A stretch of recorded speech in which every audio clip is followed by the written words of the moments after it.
नमस्कार स्टूडेंट। आज की आपकी क्लास में आप सभी का स्वागत है।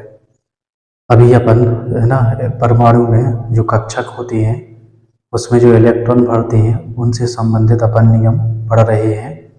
तो इसमें अपन ने 2 नियम कंप्लीट कर लिए थे, है ना। तो जो कल की क्लास है उसमें अपन ने जो हुंड का नियम है, ठीक है ना, वो अपन ने पढ़ लिया था, ठीक है ना। तो उसमें एक लाइन रह गई थी उसमें कि जो हुंड का नियम है वो अधिकतम बहुलता का नियम कहलाता है। वो इसलिए कहलाता है क्योंकि उसका जो अधिकतम चक्रण का जो मान है, ठीक है ना, वो अधिकतम होता है। यानी कि अधिकतम है ना चक्रण का जो उसका जो विन्यास होता है उसमें, ठीक है ना, अधिकतम विन्यास है ना चक्रण होने के कारण उसको अपन अधिकतम बहुलता का नियम कहते हैं। तो आज अपन है ना जो तीसरा नियम है वो है पाउली का अपवर्जन नियम, या इसको बोलते हैं पाउली एक्सक्लूजन प्रिंसिपल। तो अपन आज इसके बारे में पढ़ेंगे। तो आज अपन इसके बारे में पढ़ेंगे, ठीक है ना। तो जो कल का नियम है उसमें विन्यास का अधिकतम चक्रण मान होने के कारण उसको है ना अधिकतम बहुलता का नियम अपन कहते हैं। तो आज अपन पढ़ेंगे पाउली का अपवर्जन नियम, ठीक है ना। तो इसमें अपन लिखते हैं इस नियम के अनुसार, इस नियम के अनुसार, इस नियम के अनुसार, इस नियम के अनुसार किसी भी परमाणु, किसी भी परमाणु, किसी भी परमाणु, इस नियम के अनुसार किसी भी परमाणु के, किसी भी परमाणु के, किसी भी परमाणु के किन्नी भी, किन्नी, किसी परमाणु के किन्नी भी दो, किन्नी भी दो इलेक्ट्रॉनों की, किन्नी भी दो इलेक्ट्रॉनों की, इलेक्ट्रॉनों की चारों क्वांटम संख्याएं, चारों क्वांटम संख्याएं, चारों क्वांटम संख्याएं, चारों क्वांटम संख्याएं समान, चारों क्वांटम संख्याएं समान नहीं हो सकती, चारों क्वांटम संख्याएं समान नहीं हो सकती,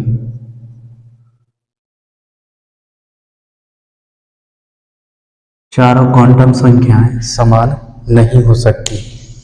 तो जो अपन ने जो क्वांटम संख्याएं पढ़ी हैं, ठीक है ना, तो उसमें जो है ना कक्षकों में इलेक्ट्रॉन भरते हैं, ठीक है ना, तो उनके जो मान होते हैं, ठीक है ना, कोई भी अपन 2 इलेक्ट्रॉन ले लें, ठीक है ना, तो उसमें अपन देखेंगे कि चारों जो है ना जो क्वांटम संख्या है उनके मान है ना समान नहीं हो सकती दोनों इलेक्ट्रॉनों के लिए, ठीक है ना, उसमें कुछ ना कुछ भिन्नता होती है, ठीक है ना। तो इसमें अपन लिखेंगे इसको दूसरे शब्दों में या फिर अर्थात लिख करके इसको दूसरे प्रकार भी बोल सकते हैं, ठीक है ना, इसको अपन दूसरे प्रकार से भी बोल सकते हैं। तो यहाँ पे लिख सकते हैं अपन दूसरे शब्दों में, दूसरे शब्दों में,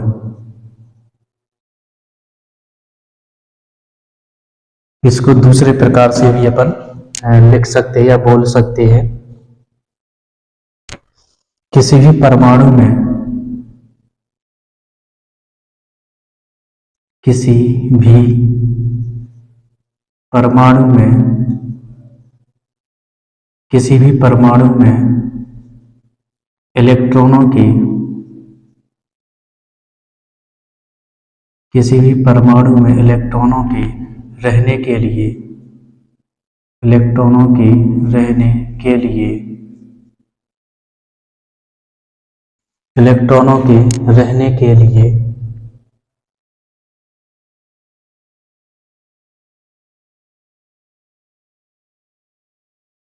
किसी भी परमाणु में इलेक्ट्रॉनों के रहने के लिए अधिकतम, अधिकतम, अधिकतम 3 क्वांटम संख्याओं, तीन क्वांटम संख्याओं तीन क्वांटम संख्याओं तीन क्वांटम संख्याओं के मान तीन क्वांटम संख्याओं के मान समान हो सकते हैं, के मान समान क्वांटम संख्याओं के मान समान हो सकते हैं,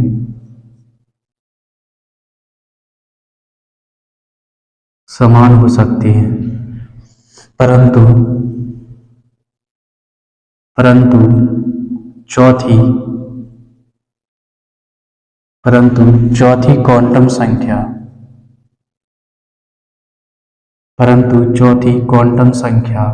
का मान अवश्य भिन्न होगा,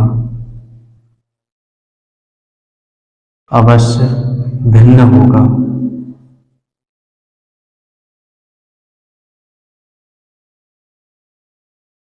ठीक है ना। तो तीन क्वांटम संख्याओं के मान तो हो सकती है समान, है ना, एक समान, लेकिन जो चौथी क्वांटम संख्या है उसका मान क्या है, डेफिनेटली, है ना, अलग होगा। जैसे कि इसमें अपन लिख सकते हैं, जैसे हीलियम है, उदाहरण में अपन लिख सकते हैं जैसे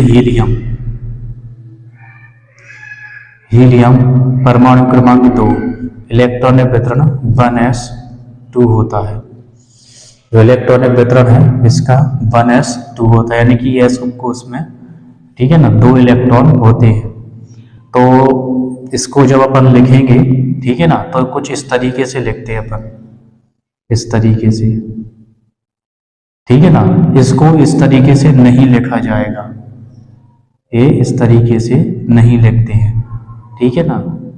इसको अपन इस तरीके से नहीं लिखेंगे, और ना ही अपन इसको इस तरीके से लिख सकते हैं, ठीक है। इस तरीके से अपन इसको लिखेंगे। इसके बाद इसके N, L और M, N, L और M, इनके मान जो क्या है, N, L और M, इनके मान क्या होते हैं, समान है। इनके मान भले ही इसमें समान हो जाए, ठीक है ना, लेकिन जो चौथी क्वांटम संख्या है, यानी कि इनका जो चक्रण रहेगा, वो चक्रण कैसा रहेगा, असमान रहेगा। क्या है, चक्रण इसका असमान रहेगा, ठीक है ना। NLM के मान भले ही इसमें, ठीक है ना, वो हो जाए, लेकिन जो S का मान है, यानी कि स्पिन क्वांटम संख्या है, इसका मान क्या है, हमेशा असमान रहेगा। हीलियम में जो 2 इलेक्ट्रॉन होते हैं, ठीक है ना, 2 इलेक्ट्रॉन यानी कि N, ठीक है ना, तो जो N के मान है वो L और M के लिए क्या हो सकते हैं, समान होंगे, यानी कि L और M तो समान हो सकते हैं, लेकिन जो चौथी क्वांटम संख्या जो S है, ठीक है ना, उसका मान क्या है, हमेशा भिन्न होगा। इसके अलावा और भी अपन देख सकते हैं इसमें, जैसे K कोष है, K कोष। इसके बाद है K कोष। K कोष के लिए n बराबर 1 होता है। जो K कोष है ना, तो इसके लिए K कोष के लिए n बराबर 1 होता है। जो K कोष है उसके लिए n बराबर 1 होता है, तथा L और M मान दोनों के मान 0 के बराबर होंगे, यानी कि इसमें L और M के मान, ठीक है ना, 0 के बराबर होंगे,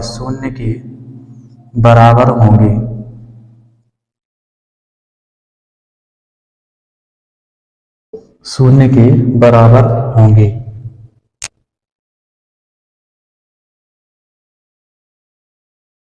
और S का मान,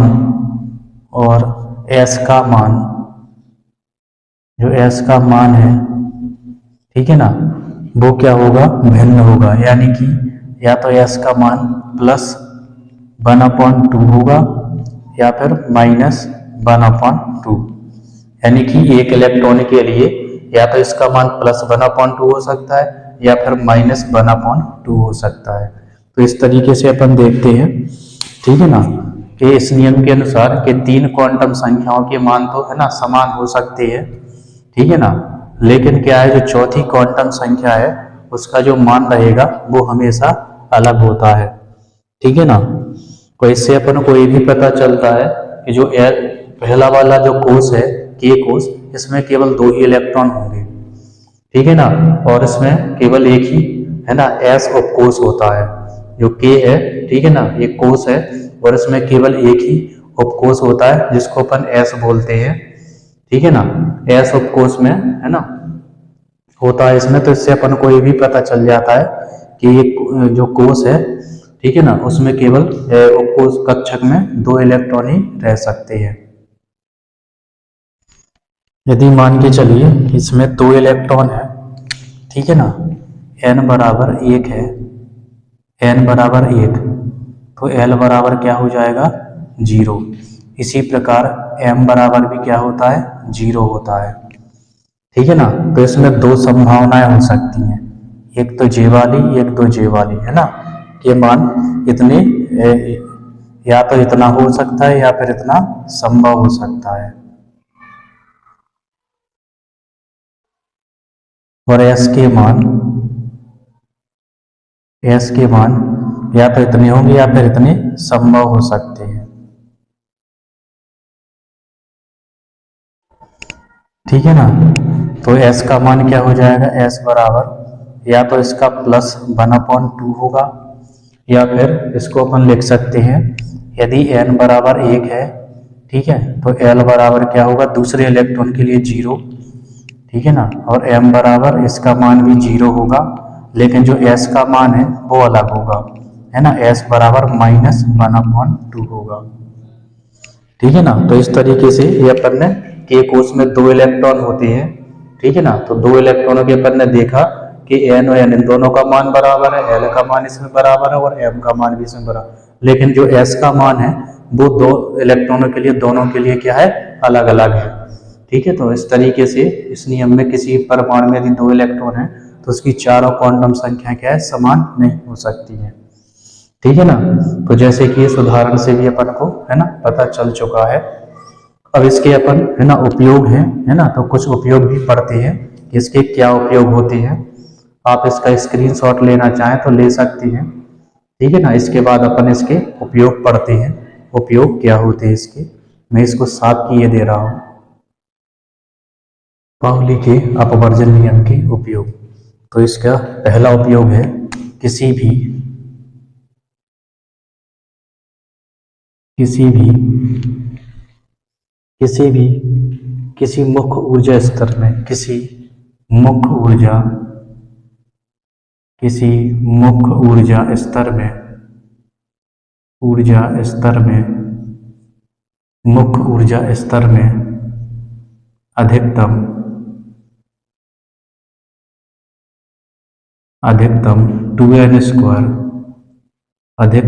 2n² इलेक्ट्रॉन हो सकते हैं, अधिकतम 2n² इलेक्ट्रॉन हो सकते हैं, ठीक है ना। तो इस नियम के उपयोग से अपन को ये पता चलता है कि जो मुख्य ऊर्जा स्तर है उसमें अधिकतम 2n² इलेक्ट्रॉन हो सकते हैं। इसके बाद दूसरा है, इसी नियम से अपन को ये भी पता चलता है ना, किसी भी जो कक्षक में यदि 2 इलेक्ट्रॉन है तो उनका चक्रण क्या है विपरीत रहेगा, ठीक है ना। तो कक्षक में 2 इलेक्ट्रॉन होने पर उनका जो चक्रण है, उनका चक्रण हमेशा विपरीत रहेगा, उनका चक्रण हमेशा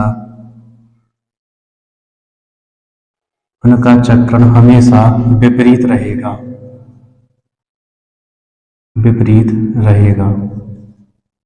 ठीक है ना। तो इससे अपन को चक्रण के बारे में पता चलता है कि यदि किसी कक्षक में 2 इलेक्ट्रॉन है, ठीक है ना, तो उनका जो चक्रण है वो हमेशा विपरीत रहता है,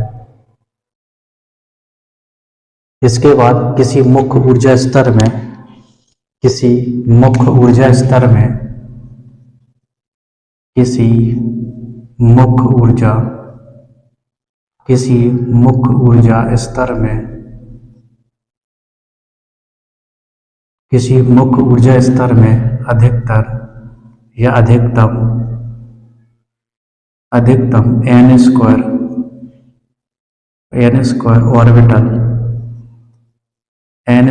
ऑर्बिटल हो सकती है, n स्क्वायर ऑर्बिटल हो सकती है। ठीक है, तो किसी मुख्य ऊर्जा स्तर में अधिकतम n स्क्वायर ऑर्बिटल हो सकती है। इसके बाद है अगला पॉइंट है जो उप ऊर्जा स्तर होते हैं। इसके बाद चौथा पॉइंट है उप ऊर्जा स्तर, उप ऊर्जा स्तर, उप ऊर्जा स्तर, उप ऊर्जा स्तर। जो उप ऊर्जा स्तर होते हैं जैसे कि S में 2 इलेक्ट्रॉन, P में 6 इलेक्ट्रॉन और D में 10 इलेक्ट्रॉन और F में 14 इलेक्ट्रॉन आ सकते हैं। ठीक है ना, ये तो चूंकि अपन को पहले से ही पता है ना, इससे इस चीज को और क्लियर हो जाता है कि S में 2 इलेक्ट्रॉन, P में 6 है ना, D में 10 और 14, F में 14 इलेक्ट्रॉन हो जाते हैं। तो ठीक है, इस तरीके से अपन ने है ना इसके उपयोग भी है ना पढ़ लिए हैं। ठीक है, तो ये चैप्टर है जो अपना है ना परमाणु संरचना वाला लगभग समाप्ति की ओर ही है। इसमें अब कुछ है ना और भी नियम बचे हुए हैं, जैसे हाइजेनबर्ग का अनिश्चितता का सिद्धांत है, ठीक है ना, डी ब्रोगली समीकरण है, इसके बाद श्रोडिंगर समीकरण है। ये छोटे छोटे समीकरण और रह गए हैं। ठीक है ना, तो उसके बारे में भी अपन है ना अगले वीडियो में पढ़ेंगे। तो जो आपके जो लिखने के जो नियम थे, ठीक है ना, ये पूरे हो चुके हैं आपके। ठीक है, कुछ सिद्धांत बचे हैं, तो उन सिद्धांतों के बारे में भी अपन है ना पढ़ लेंगे किसी और क्लास में। ठीक है, तो आज तक की जो इस क्लास है, इस क्लास में इतना ही। इसी तरीके से आप हंसते रहिए, मुस्कुराते रहिए और पढ़ते रहिए।